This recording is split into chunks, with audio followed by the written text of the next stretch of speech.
ज्यादा बोलने की जरूरत रिद्धि, तुमने मेरे पर्स में से 15,000 रुपए निकाले थे। हाँ निखिल, मैंने तुम्हारे पर्स से 15,000 रुपए निकाले थे। वो क्या है ना, 2 दिन बाद मम्मी चली जाएंगी, तो मैंने सोचा उन्हें मार्केट से साड़ी दिला देती हूँ। और कुछ दिनों से ना पापा की तबीयत भी बहुत खराब चल रही है, तो मैंने सोचा मम्मी के थ्रू मैं उन्हें फ्रूट्स भिजवा दूंगी। बस इसीलिए निकाले थे पैसे। तुम पागल हो गई हो क्या? होश में तो हो? मुझसे बिना पूछे तुमने मेरे पर्स को हाथ कैसे लगाया? क्यों पैसे निकाले उसमें से? मेरी मेहनत की कमाई है, कोई हराम की नहीं। समझी तुम? अगर तुम्हें अपनी माँ को कुछ दिलाना भी है ना तो अपने पैसों से दिलाओ, मेरे पैसों से नहीं। और ये मेरा घर है, कोई धर्मशाला नहीं कि कोई भी मुंह उठा के यहाँ पे आ जाएगा और तुम उसे मेरे पैसे दे दोगी या मेरे पैसों से कुछ भी दिलवा दोगी। निखिल, कोई से भी क्या मतलब है तुम्हारा? तुम्हारी सासू माँ है, मेरी मम्मी है। और अगर मैंने पैसे निकाल लिए इनके लिए तो इतनी बड़ी क्या बात हो गई? तुम चिल्ला क्यों रहे हो? अरे तो मेरे पैसे भी मेरी मेहनत के हैं, कोई हराम के नहीं है कि इनको कुछ भी दिलवा दोगी। मैंने कहा ना, अगर इनको कुछ भी दिलवाना है तो अपनी मेहनत की कमाई में से दिलवाओ, मेरे पैसों में से बिल्कुल भी नहीं। क्या हुआ बेटा, तुम दोनों के बीच में कोई झगड़ा हुआ है जो दामाद जी इस तरह से बात कर रहे हैं? अरे नहीं मम्मी, मुझे खुद नहीं समझ आ रहा है ऐसे क्यों बात कर रहे हैं। शादी के बाद से आज तक मुझसे ऐसे बात कभी नहीं की इन्होंने। क्या हुआ निखिल, किस चीज की फ्रस्ट्रेशन है तुम्हें? क्यों, तुम्हें नहीं पता? याद करने की कोशिश करो ना। हाँ वैसे भी तुम्हें तो याद आएगा ही नहीं, है ना?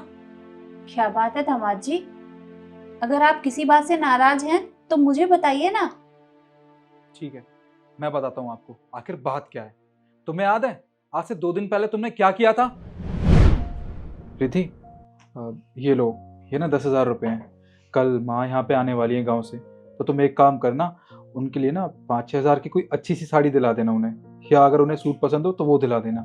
और जो बाकी के पैसे बचे ना, उनसे तुम उनके लिए फ्रूट ले लेना।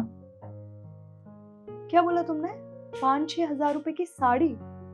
पैसे क्या पेड़ पे लगते हैं निखिल? हाँ, ये तुम्हारी मेहनत की कमाई है। और यहाँ ना कोई धर्मशाला नहीं खोला हुआ है हम लोगों ने।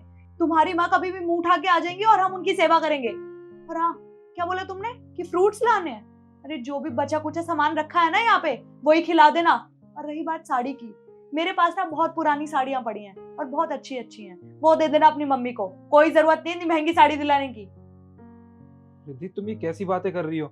वो मेरी माँ है, तुम उनके बारे में ऐसे कैसे बोल सकती हो? और वैसे भी ये पहली बार नहीं है तुम्हारा, आज से पहले भी तुम कई बार उनके बारे में उल्टा सीधा बोल चुकी हो। बस बहुत हुआ रिद्धि, तुम ऐसा नहीं बोल सकती हो।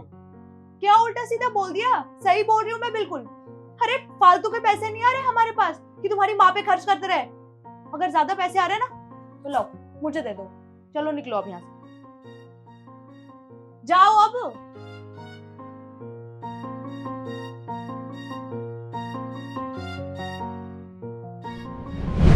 अब आप ही बताइए सासू माँ, इसमें मेरी क्या गलती है? अरे मेरे माँ बाप गांव में रहते हैं, अगर मैं उनके लिए कुछ करना चाहता हूँ, उन्हें पैसे देना चाहता हूँ, तो आपकी बेटी हमेशा मुझे मना करती है। वो मेरे माँ बाप है, कोई गैर नहीं। मैं उनके लिए नहीं करूंगा तो और कौन करेगा? आपकी बेटी ना, आपकी बेटी हमेशा मना करती है अगर मैं उनके लिए कुछ भी करना चाहता हूँ तो। नहीं नहीं दामाद जी, इसमें आपकी कोई गलती नहीं है, गलती तो मेरी बेटी की है। रिद्धि, ये क्या किया तुमने? अरे तुम अपने सास ससुर के साथ इस तरह का व्यवहार करती हो? अगर दामाद जी उनके पास पैसे भिजवा भी देंगे तो क्या हो जाएगा? अरे अगर ये उनकी सेवा नहीं करेंगे तो कौन करेगा? अरे मानती हूँ मैं कि वो गांव में रहते हैं, लेकिन इसका मतलब ये तो नहीं कि ये अपना फर्ज भूल जाए। और आज जब मेरी इतनी बेइज्जती हुई तो तुम्हें इतना बुरा लग रहा है, लेकिन जब तुम इनके माँ बाप के लिए ऐसा बोलती हो तो इन्हें कितना बुरा लगता होगा। अरे आखिर वो इनके माँ बाप हैं, और माँ बाप तो एक समान होते हैं ना।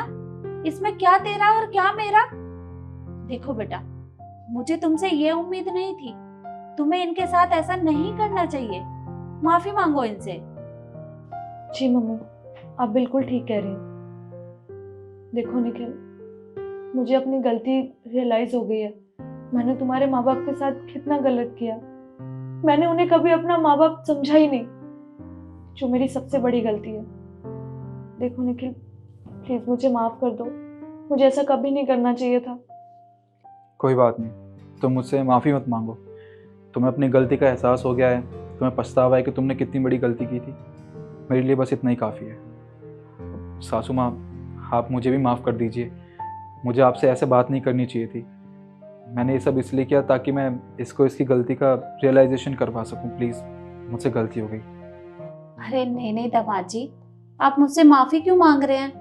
गलती तो मेरी बेटी ने की थी, आप मुझसे माफी मत मांगिए। आप यहाँ आइए। आप दोनों बैठिए, मैं चाय बना के लाती हूँ। ठीक है।